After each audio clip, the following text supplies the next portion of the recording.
Buen día, bienvenido a su canal Compartir la Fe con Ricardo Andrés.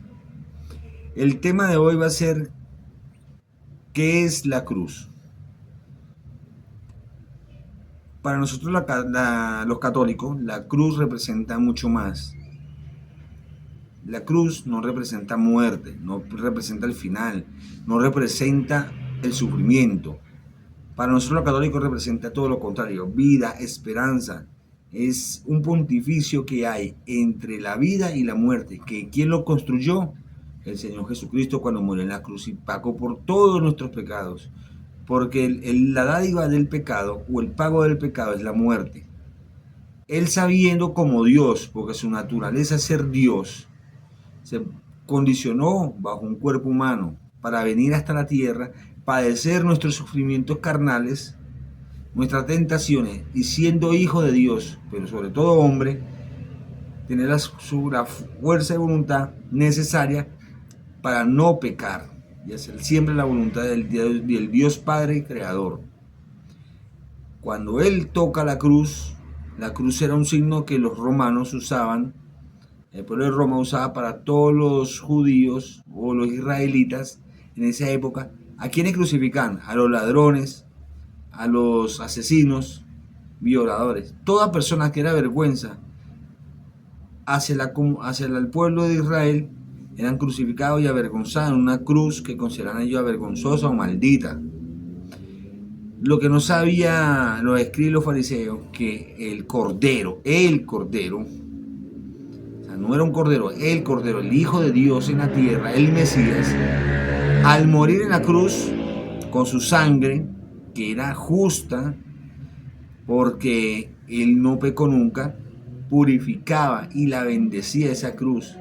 Y cargando esa cruz nos hacía salvos.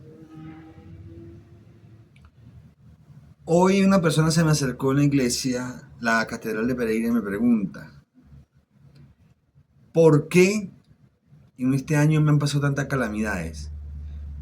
Yo simplemente lo único que se me ocurrió en el momento fue una parte de la Biblia que se llama Eclesiástico 2.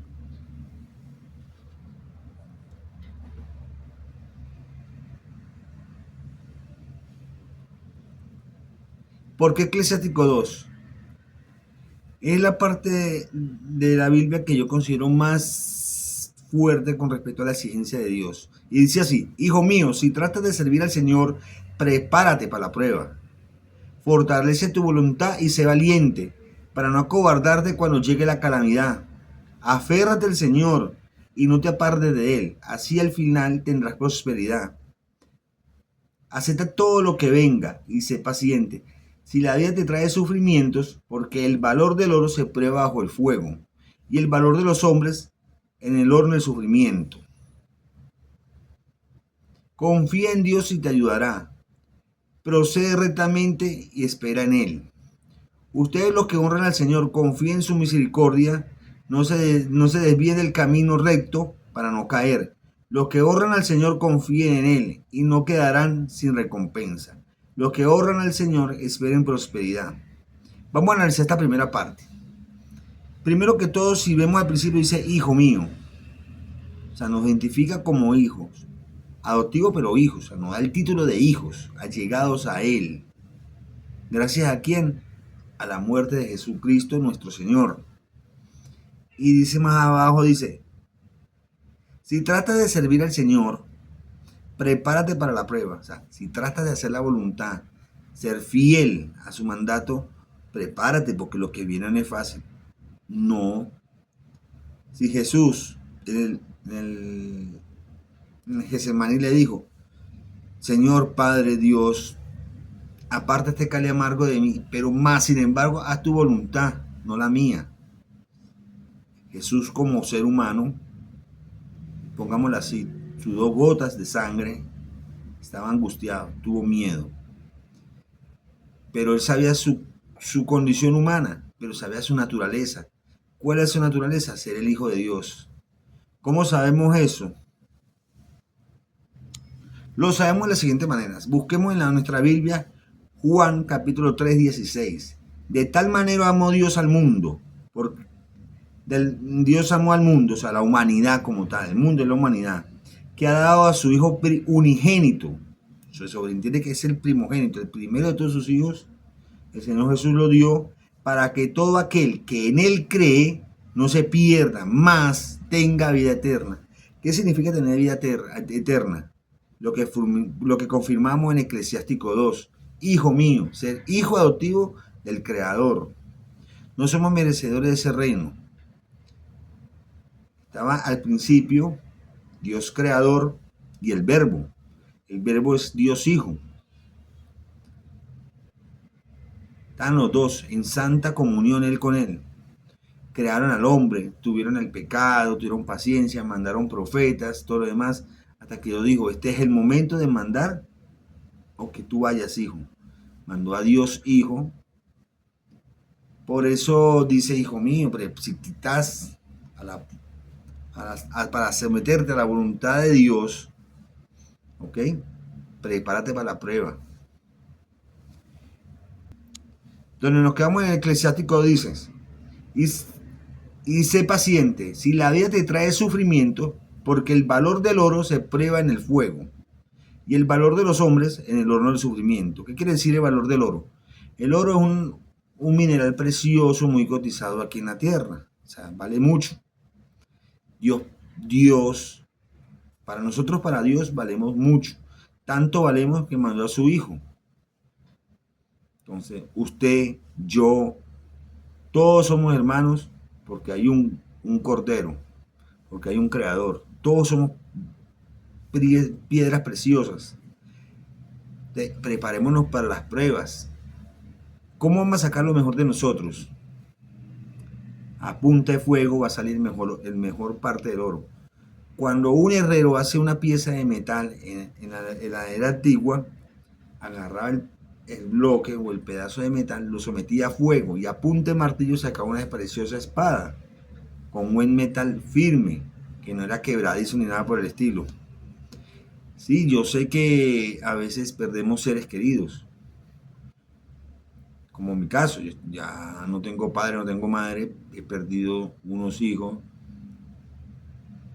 pero yo creo que en ese sufrimiento, en ese lago de sufrimiento, dice ahí, porque el valor de los hombres en el horno del sufrimiento, o sea, el valor de los hombres, o sea, el valor como tal de nosotros como seres humanos, lo vamos a encontrar en el lago del sufrimiento.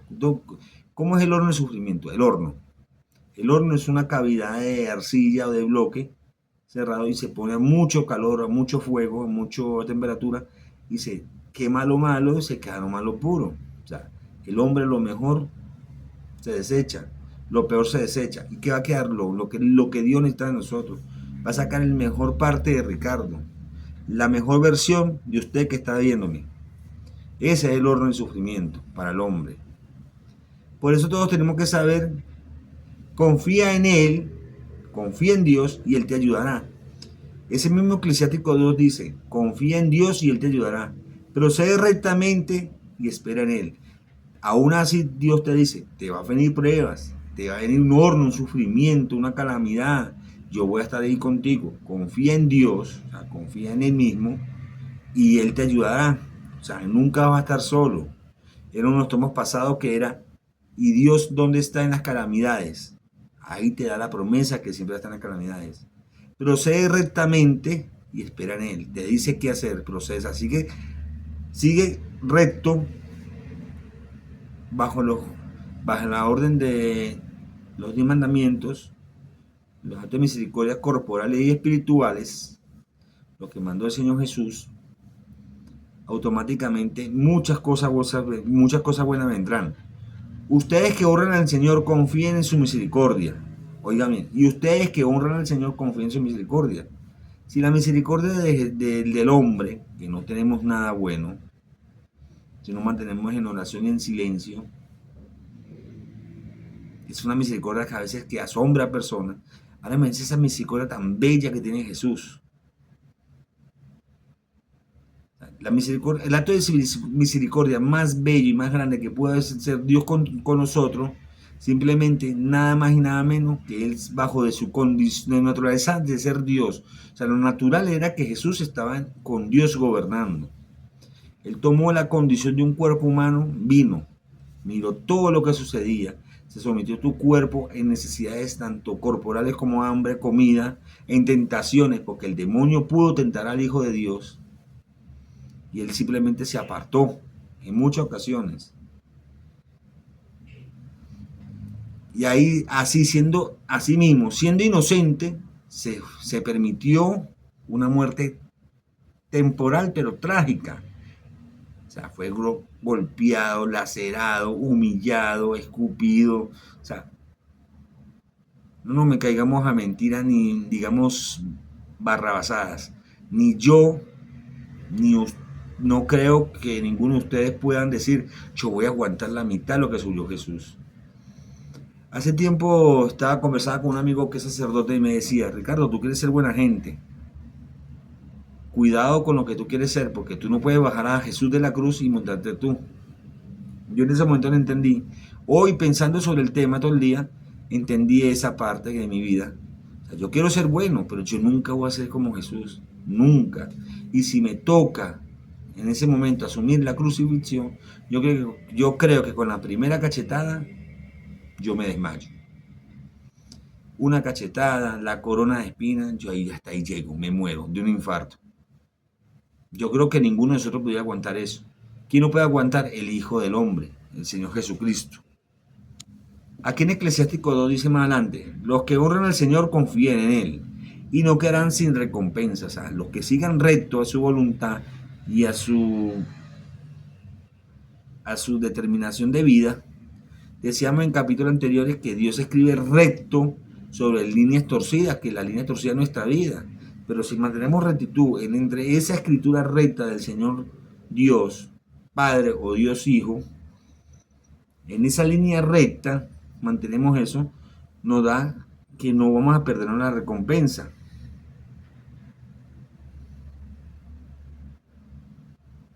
Los que honran al Señor esperen la prosperidad. O sea, todo lo que honramos al Señor, ¿qué es honrar? Agradecer, hacer homenaje. ¿Cómo? Imitando al Señor Jesucristo. Todos los que imitan, honran al Señor, esperen que prosperidad. Prosperidad de salud, puede ser prosperidad económica. Claro, no lo hagamos con esa intención de que yo creo en Dios para que Dios me dé plata. No, así no funciona esto. Esto funciona es dejándonos abandonar a nosotros, renunciemos a nosotros mismos. Cuando nosotros seamos capaces de decir, yo, Ricardo, me abandono a la suerte y digo, Jesús proveerá, ahí estaremos todos complacidos. Nadie confiará en el Señor. Se vio decepcionado. Nadie que confía en el Señor se ve decepcionado. Nadie que honra fielmente se vio abandonado. A todos los que invocaron, Él los escuchó. Mire, nadie que confía en el Señor se ve abandonado, se ve decepcionado. O sea, Dios nunca te va a pagar mal su atención. Y todos los que Él le habla, a todos los va a escuchar. Sino que Dios no es un genio de lámpara maravillosa que la frotamos y hace milagro para mí y no me importa lo demás. Dios quiere hacer su voluntad en tu vida. Tú pídele a Dios en voluntad de Él. O sea, yo me quiero ganar la lotería sabiendo que en muchas partes del mundo o aquí en Colombia hay mucha hambre. No, señor, o sea, me quiero ganar la lotería. ¿Para qué? Para ayudar a mis amigos, a mis vecinos, a mis conocidos. Yo creo que Dios me haría ese milagro. Él le da justamente la porción a cada quien lo que necesitamos, ¿no?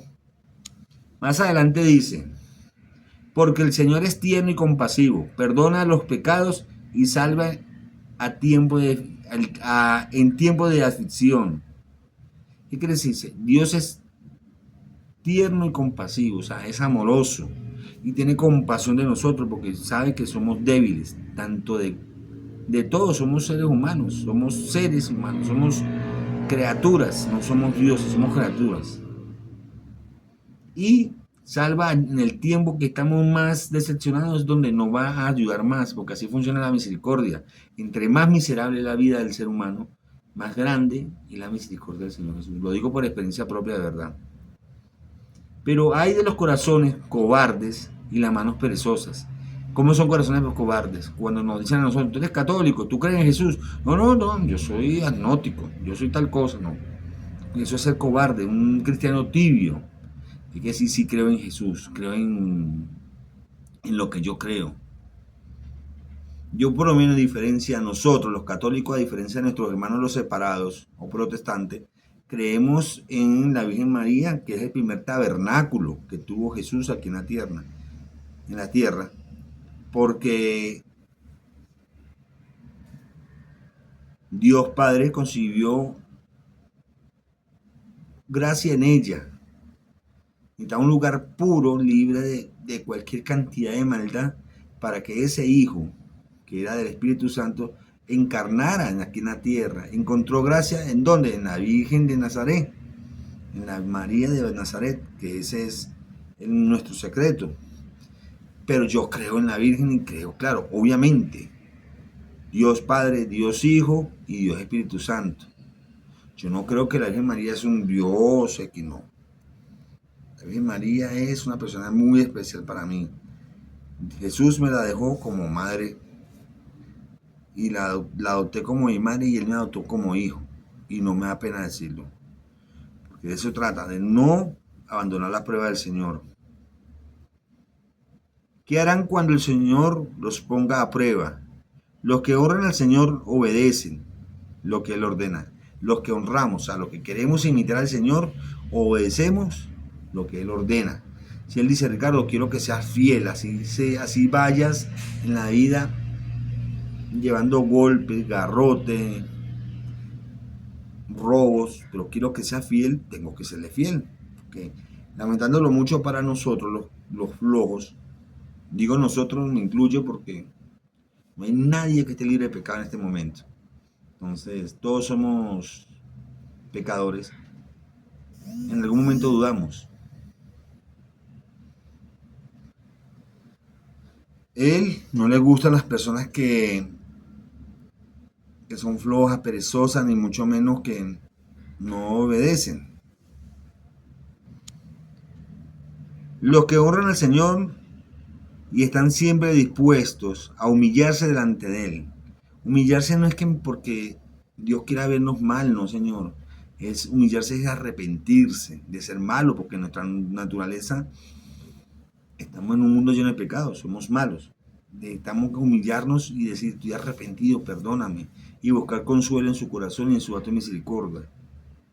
Pongámonos en manos del Señor y no en las manos de los hombres. O sea, confiemos, no en lo que digo yo, no en lo que diga X persona. Confiemos en lo que dicen las Sagradas Escrituras, lo que dijo Jesús por sus labios, lo que dijo Dios Padre por medio de los profetas, porque esa es la palabra de Dios. La palabra de Dios es una sola y es una Biblia, una Santa Escritura. No confiemos, claro, poniendo a la orden del Espíritu Santo, pidámosle al Señor Jesús y al Señor Padre Dios, Creador, que nos mande el Espíritu Santo para que podamos entender las Sagradas Escrituras y hacer la voluntad de ¿quién? Del Padre Creador, del Señor Jesucristo. Porque el amor de Dios es igual a su grandeza. ¿Quién puede mirar a Dios? Ni ustedes pueden mirar a Dios, ni yo menos. Vamos a encerrar a Dios en un vaso, en un artefacto religioso. ¿Vamos a encerrar aquí a Jesús? No. Esto puede representar para mí, tiene un significado muy especial, que aquí esta imagen que tengo acá, que es un Jesús crucificado, quiere decir que yo creo en un Señor, en un Dios tan bueno, que se dejó humillar por mí. O sea, tanto me amó mi Dios, que tomó una condición humana y se dejó humillar, maltratar, escupir, ultrajar. Mejor dicho, se volvió nada por el amor que sentía hacia mí. Eso es lo que significa esta cruz. Por lo tanto, Dios es grande. Por mucho amor que yo tenga en este mundo para dar, para repartir, yo creo que nunca voy a ser capaz de igualar un acto de misericordia tan grande, de decir, voy a morir por este poquito de humanidad, ni por mis hijos, yo creo. Por el momento yo creo que no. No tengo ese llamado a ser mártir, no. Yo creo que lo que hay que respetar para los que son mártires, santos mártires, o el Señor Jesús, que es el primer mártir de todos. Él vino y sabía lo que vino, lloró, tuvo, digamos, angustia, porque yo creo que el mío no tuvo. Aceptó como lo que fue un varón, su camino, y le dijo, yo no quiero pasar por esto, pero no soy yo el que manda es tu Padre, Creador. Si es tu voluntad, yo salvar a estos pequeños con mi muerte, yo confío en vos. Por eso la gloria del Padre se refleja en el Hijo y la gloria del Hijo se refleja en el Padre, porque había una santa comunión entre el Dios Padre Creador y el Dios Hijo, Jesucristo. Siempre él salía a orar, estaba en santa comunión, mantenía en comunión. El tema que vamos a desarrollar más adelante va a ser venir al sagrario. ¿Por qué es importante estar en el sagrario?